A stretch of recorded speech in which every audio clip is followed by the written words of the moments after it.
If you are wondering if you can lock apps on the Redmi Note 15 Pro 5G, first of all, let's open settings on our device.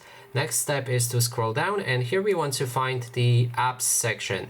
Select them, and then you'll be able to find the app lock, which confirms that this device does have this feature. And what it does, it basically allows you to lock certain apps with a password.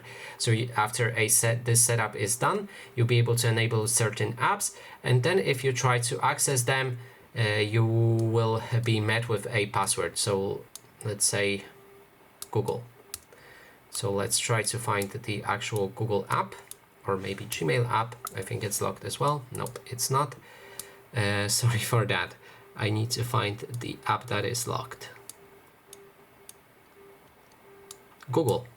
So yep, if I open the Google, as you can see, it's locked, and I will need to use my fingerprint or password to unlock it. And that confirms that this device does have this option.